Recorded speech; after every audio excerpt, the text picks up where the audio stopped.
되고요.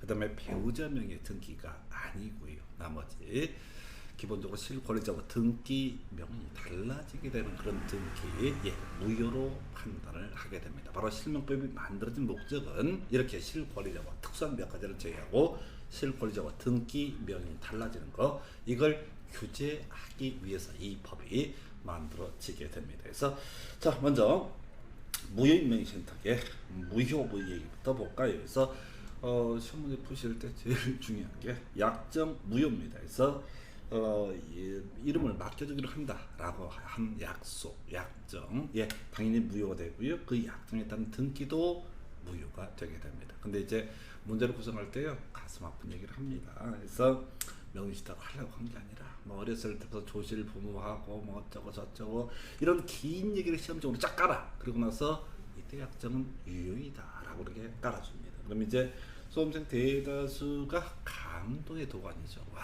뭐 이렇게 해서 명의신탁을 했구나. 개소리입니다. 그냥 약정은 무효 이렇게 바로 치고 들어가셔야 돼.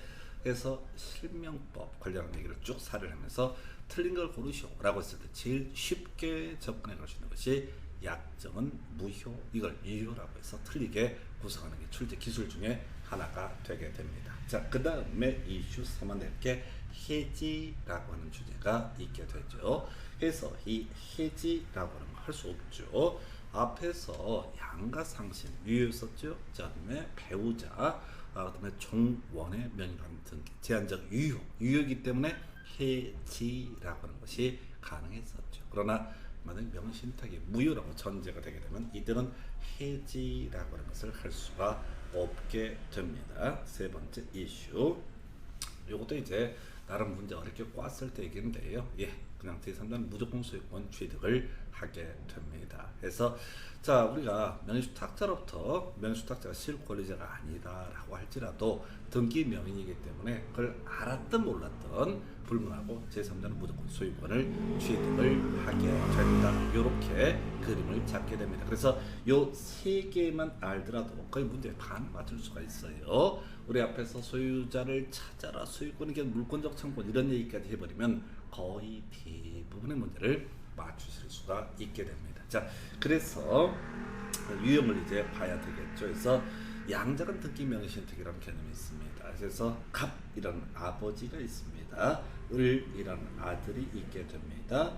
자, 그래서 배우자 아니고요. 을은 배우자가 아니게 됩니다. 배우자가 되면 아까 제한적 유효의 문제로 넘어가게 될 테고 해서 갑이 을 명의로 등기를 넘겨주게 됩니다. 근데 이때 매매나 증여 이런 사유, 상속 이런 거 아니고요. 살아 계시고, 그래서 매매나 증여 등이 아님에도 불구하고 을 명의로 등기를 넘겨놓은 상태. 자, 현재 등기 명의는 누구다? 을이다. 실소유자 누구다? 갑이다. 이런 것을 가리켜서 양자간 등기 명의신탁이라고 부릅니다. 딱 두 명은 등장하잖아. 양자간 등기 명의신탁, 무효라고 할 것이고요. 따라서 해지할 수 없다. 이게 15년 동안 한 번 구성이 됐던 사례입니다.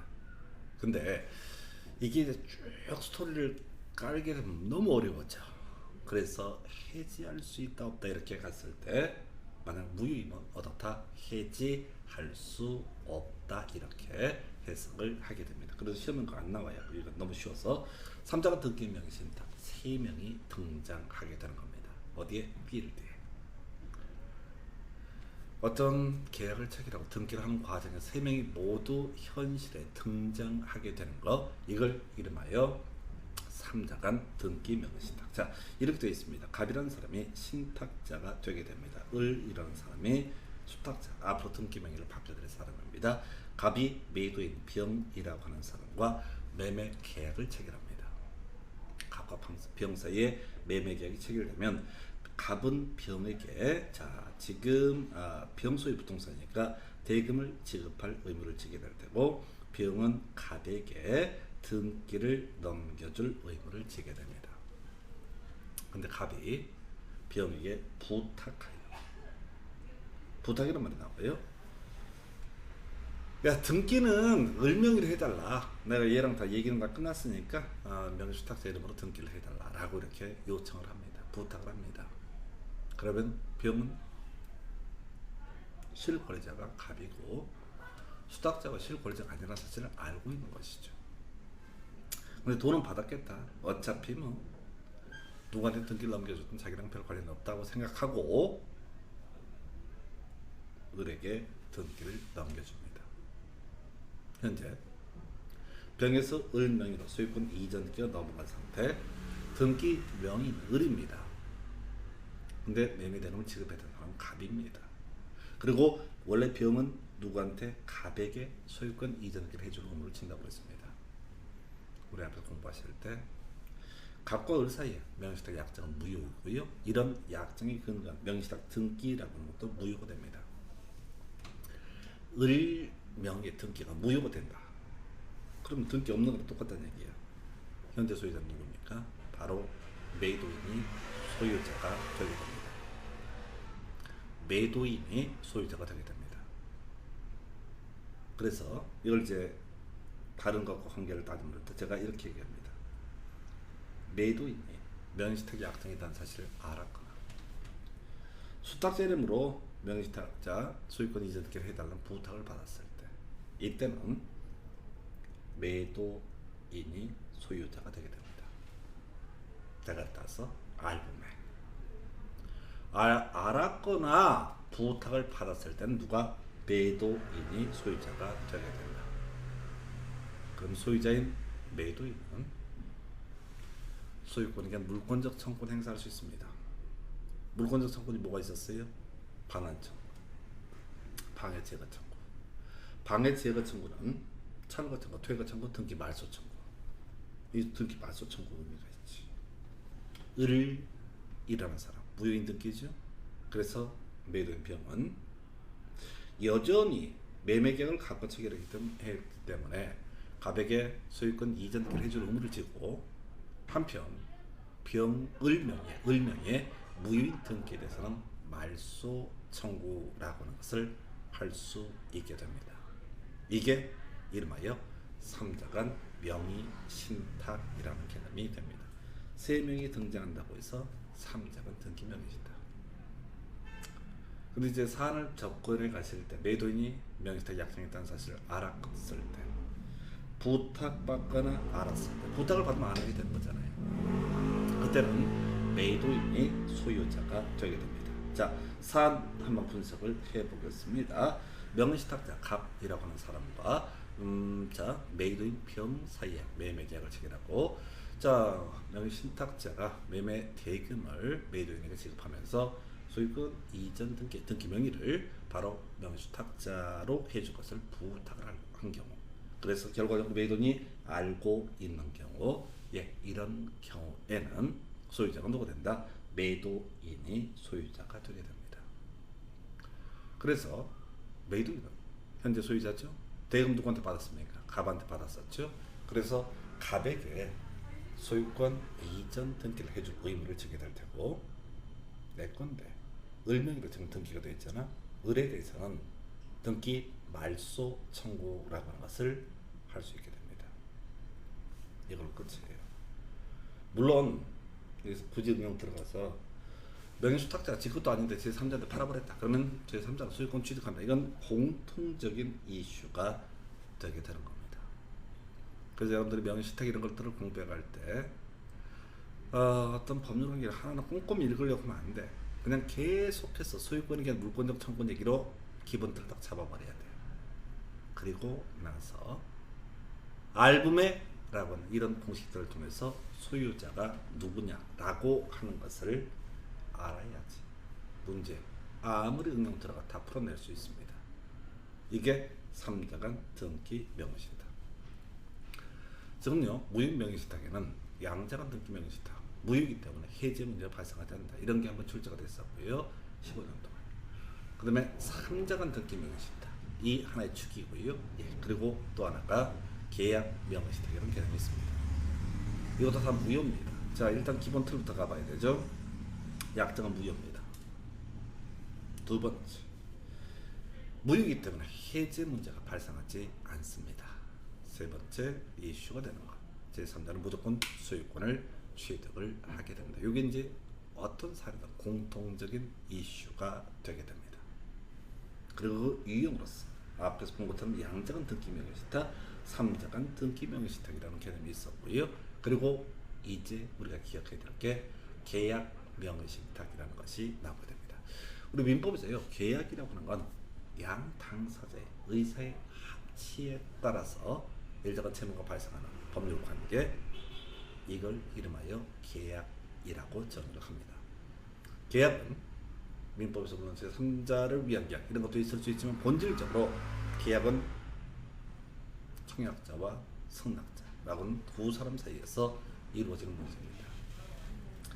계약 명의신탁 두 사람만 등장합니다. 현장에서 두 사람만 등장하게 되는 것을 계약 명의신탁이라고 얘기를 합니다. 자, 그래서 이 계약 명의신탁이라고 하는 거, 자, 일단은 매도인이 계약 명의신탁이 있다는 사실을 알았을 때부터 검토합니다. 그래서 우리가 아는 것을 악이, 모르는 것을 선이라고 이렇게 얘기를 하죠. 그래서 자, 사안 미리 설명드릴까요? 갑이라고 하는 사람이 신탁자, 맡기는 사람입니다. 을이라는 사람이 수탁자가 되게 됩니다. 갑이 을한테 저 부동산에 등기 명의를 네 이름으로 해라.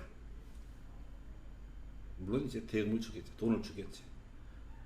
네 이름으로 우선 내 건데 네 이름으로 사긴 하지만 내 건데 일단 등기 명의만 네가 가지고 있어라 라고 이렇게 명의신탁 약정을 맺으면서 신탁자가 수탁자에게 대금을 지급하게 됩니다.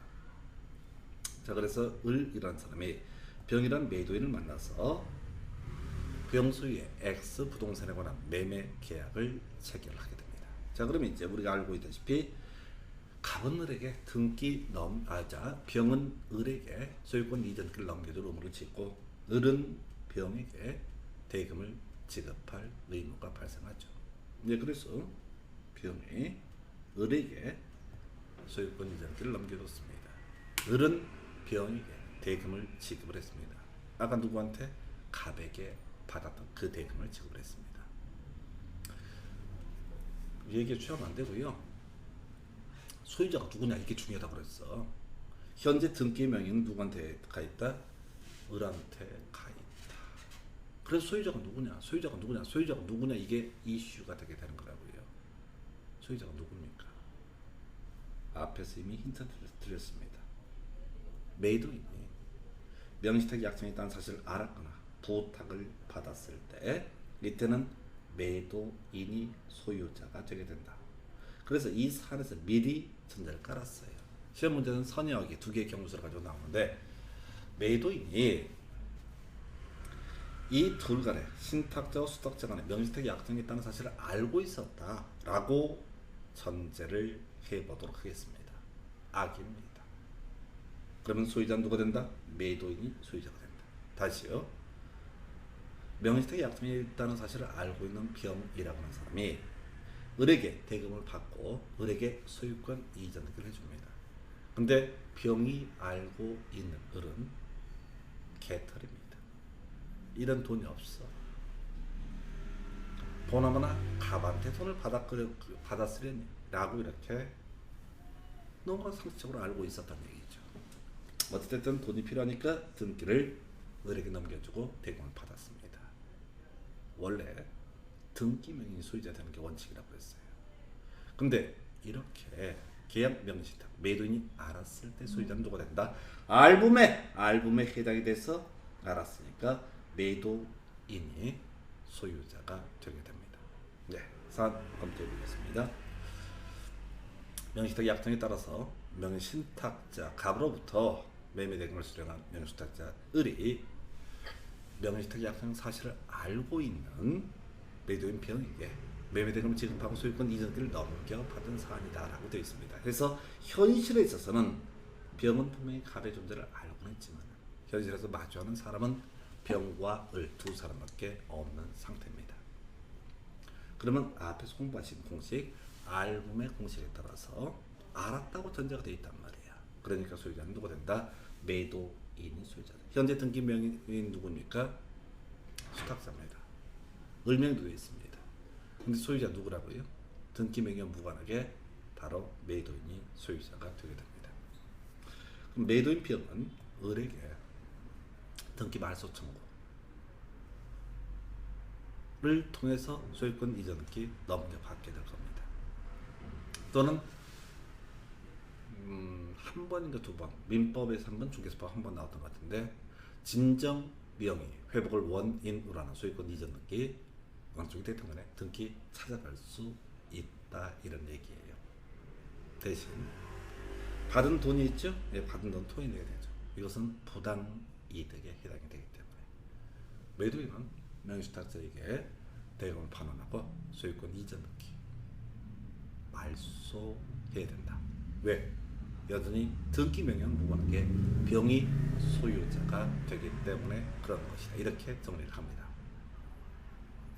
자, 그리고 나서 물론 이제 이때 수탁자가 제3자에게 물건을 소유권 이전을 넘겨주면 뭐 소유자는 무조건 제3자가 되게 된다. 이렇게 갑니다. 그래서 지금까지 공부한 바 소유자를 찾아라 해서 알부매라는 공식으로 3자가 등기 명의주택 그리고 계약 명의주택에서 매도인이 알고 있는 경우라고 하는 거 소유자를 찾아보실 수가 있습니다. 하나 더 가볼까요? 계약 명의주택 매도인이 선인 경우. 자, 비슷한 그림입니다. 명의 신탁자 갑이라고 하는 사람이 있습니다.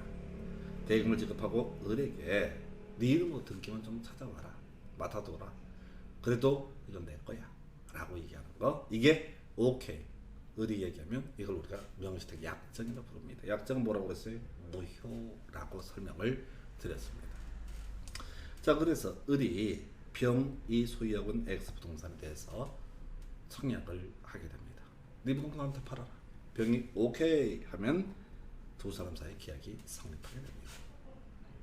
의사의 합치가 있으면 매도인의 경우 매수인 을에게 소유권 이전케 해줘야 되고, 을은 매도인 병에게 매매 대금을 지급을 해야 됩니다. 그런데 앞에서와 달리 매도인이 몰랐다, 선이라고 전제를 삼게 됩니다.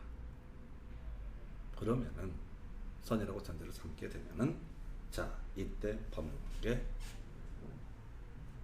명의주택 약정에 따라서 명의주택자로부터 매매 대금을 수령한 명의주택자가 을이 명의주택 약정 사실을 모르고 있는 매도인에게 매매 대금을 지급하고 소유권을 이전받았습니다. 그때는 소유자가 누구냐라고 했을 때 바로 을이라는 사람이 소유자가 되게 됩니다. 예, 끝났어요 이거는. 그럼 을이 현재 소유자잖아요. 병은 돈 받고 끝난 거고 어떻게 해야 되죠? 나머지 잔물 정리해야 되죠. 법률관계 정리해 줘야 되죠. 을은 이 부동산의 소유권을 차지합니다. 원래는 갑이 갖기로 약정을 했었잖아요. 그 약정 무효이기 때문에 소유권은 누구한테? 을에게 있게 됩니다. 대신 을은요, 갑한테 받은 돈은 토해내야 되죠. 부당 이득에 해당이 되기 때문에. 이때 을이 X 부동산을 갑에게 소유권 이전 등기를 해줄 의무가 있느냐라고 했을 때 그렇지 않습니다. 소유자는 누구다? 을이다. 사연이 어찌됐든 간에 소유자는 누구다? 을이다. 을은 대신 갑에게 받던 매매 대금 요것은 어떻다? 반환을 의무를 지게 된다. 이렇게 해석합니다. 그래서 지금 몰랐을 때, 모르는 경우는 어떻다? 수탁자가 소유자가 되게 됩니다. 알았을 때, 부탁받았을 때, 이때는 누가? 매도인이 소유자가 됩니다. 모르는 경우, 몰랐을 때 어떻다? 수탁자가 소유자, 을이 소유자가 되게 됩니다. 문제가 너무 쉬운가요? 그래서 우리 시험에서는 계약 명의시탁, 매도인 선의라고 하는 예시를 할 때마다 항상 경매라고 하는 것을 끌고 들어와요. 경매가 뭡니까? 저당권 자 등이 경매 시작했을 때 법원 대신 그 물건을 팔아주는 제도를 우리가 경매라고 부릅니다. 경매에서 매도인은 누구냐면 바로 법원입니다. 대한민국 법원이 파는 겁니다. 대한민국 법원은 일반 개인이 아니기 때문에 갑과 을 사이에 명의주택 약정이 있다는 사실을 알 수가 없습니다. 법원에 가서 막 큰소리 떠들어 갑하고 을하고 명의주택 약정을 맺을 때 얼레리 꼴레리 몰라 법원은. 그래서 수탁자가 법원에서 이 부동산을 입찰을 해서 낙찰을 받게 되면은 매각되고 완납했을 때 바로 소유권을 취득을 하게 되는 겁니다. 그래서 경매에 있어서는 수탁자가 소유자가 되게 됩니다. 그래서 얘기 정리는 간단해요.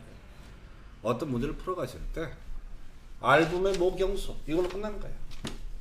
알붐의 모경수. 매도인이 알았거나 부탁을 받았을 때는 매도인이 소유자가 된다. 매도인이 모르는 경우에 그 다음에 매도인이 경매 법원일 때 이때는 수탁자가 소유자가 되게 됩니다.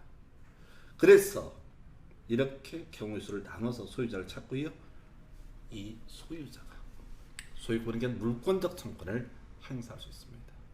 이 소유자가 반환 청구, 철거 청구, 퇴거 청구, 등기 말소 청구 등을 할 수 있게 됩니다. 아무것도 아니에요. 이 정도 되면 공인중개사법하고요 민법 양쪽에서 거의 매년 한 문제가 구성이 되는데 진짜 20초 30초 만에 문제 다 풀어냅니다. 아무것도 아니기 때문에. 그래서 이게 참 어려워요. 개별 내용들은 사실 그렇게 어렵지 않아요. 대신 여러분들 문제를 뭐 풀려고 할 거 애쓸 것도 없어. 그냥 알붐의 모경수, 알붐의 모경수, 약정은 무조건 무효일 때는 해지할 수 없다. 제3자는 닥치고 소유권을 취득한다. 이렇게 가시게 되면 알붐의 모경수 얘기하고 소유권에 대한 물권적 청구 얘기만 세팅을 하게 되면 실명법에 관한 문제 적용이 제일 어렵고요. 출제비도 떨어지니까 나머지 80% 90%의 문제는 알붐의 모경수 이 얘기를 가지고 문제를 다 풀어가실 수 있습니다. 나중에 실제 문제를 보면 겁나 길어요. 읽으면 뒤집니다. 절대 읽으면 안 돼요. 어차피 읽어봤자 돌아서 잊어버릴 거니까. 근데 미리 소유자가 누굴까라고 하는 것을 찾아봐야지 해서 쓱쓱쓱쓱 대충 보는 거야. 소유자가 누군지를 찾아보는 거야. 그렇게 가게 되면 또 무식하면 약정 무효, 해지, 무효일 때 해지할 수 없고 제3자는 무조건 소유권 취득한다. 이런 식으로 가게 되면 문제를 다 풀 수가 있어요. 근데 자꾸 이런 데 개별적인 항목을 막 뒤지게 연구를 해. 그러면 머리가 터져버립니다. 그러시면 안 돼요. 그러시면 안 됩니다. 자, 쉬운 건 쉽게 가셔야 됩니다. 저처럼 해야지 이게 해결이 돼요. 안 그러면 읽다가 이해하시다가 세월 다 보내시게 됩니다. 자, 여기까지가 실명법에 관한 내용 이렇게 정리를 해드렸습니다.